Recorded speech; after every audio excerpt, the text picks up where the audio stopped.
Bem-vinda! É um prazer tê-la aqui conosco na primeira parte da aula 3 de MA 091 Matemática Básica, que trata de divisão e de frações. Nessa primeira parte da aula, faremos uma pequena introdução à divisão e às frações. A ideia de divisão está associada à repartição de uma certa quantidade em partes de mesmo tamanho. Consideremos então este exemplo no qual nós temos os 120 alunos ingressantes do Profis que desejamos dividir em 6 turmas, todas com o mesmo tamanho. Esse é o segredo da divisão. Para resolver esse problema na mão, você pode criar 6 caixinhas, cada uma representando uma turma, e 120 quadradinhos ou cubinhos que representam os alunos. Aí você vai colocando um de cada vez os 120 cubinhos ou quadradinhos nas caixinhas correspondentes, de forma a assegurar que todas elas têm o mesmo número de quadradinhos, ou seja, de alunos. Se você fizer isso, reparará que, ao final da repartição, cada caixinha terá exatamente 20 quadradinhos ou cubinhos, o que significa que cada turma terá 20 alunos. A nossa sorte nesse caso foi que, para garantir que todas as caixinhas tivessem exatamente o mesmo número de alunos, não foi necessário cortar ao meio nenhum quadradinho ou cerrar ao meio nenhum aluno. Como você viu nesse exemplo, repartir 120 alunos em 6 grupos corresponde a efetuar a divisão de 120 por 6. Observe que esta mesma divisão poderia ter sido escrita como um produto. Em geral, a divisão de A por B pode ser escrita como o produto de A por 1 sobre B, em que A e B são quaisquer números reais. Nesse nosso exemplo, então, poderíamos ter escrito 120 dividido por 6 como sendo 120 vezes 1/6.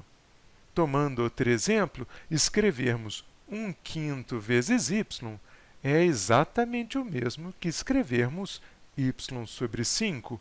Acostume-se com essa dupla notação, porque ela aparecerá com frequência ao longo desse curso.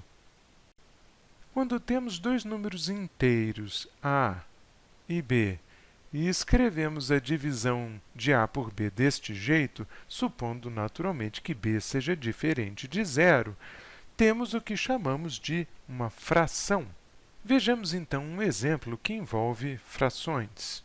Vamos supor então que um grupo contenha 12 pessoas, das quais 8 sejam mulheres e 4 sejam homens. E o que desejamos agora é indicar qual é a fração do total de pessoas que corresponde ao número de homens. E depois faremos o mesmo com o grupo de mulheres. Vejamos então o que acontece nesse caso. Cada pessoa é 1/12 do grupo, já que o grupo tem 12 indivíduos. Esta é a fração correspondente a uma pessoa. Como sabemos que o número de mulheres é igual a 8, podemos dizer que o grupo todo de mulheres é composto por 8 vezes a fração correspondente a uma mulher. Temos, então, 8/12 do grupo. Esta é a fração correspondente às mulheres. Por sua vez, nós sabemos que o grupo é composto por 4 homens e que cada homem corresponde a 1/12 do grupo. Desta maneira, o número de homens do grupo corresponde a 4/12. Para concluir essa parte da aula, veremos como trabalhar com frações em que aparecem números negativos.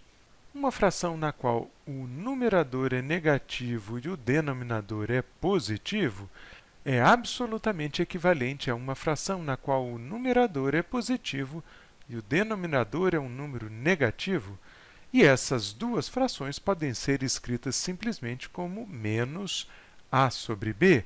Repare, então, que o sinal pode ser posto à frente da fração. Por outro lado, se temos um sinal negativo no numerador e um sinal negativo no denominador, nos dois termos, isso é equivalente à fração sem os sinais. Essa propriedade é absolutamente análoga àquela que vimos para a multiplicação e pode ser compreendida se escrevermos menos a como sendo menos 1 vezes a e escrevermos menos b como sendo menos 1 vezes b. E nesse caso, lembrando que menos 1 dividido por menos 1 é igual a 1, isso é simplesmente a sobre b. Entretanto, estamos aqui adiantando um tópico que será visto na próxima parte desta aula. Vejamos então alguns exemplos. Se temos menos 7 sobre 2, isso é equivalente a escrever menos 7 meios. Da mesma forma, se temos 7 sobre menos 2, isso também é equivalente a menos 7 meios.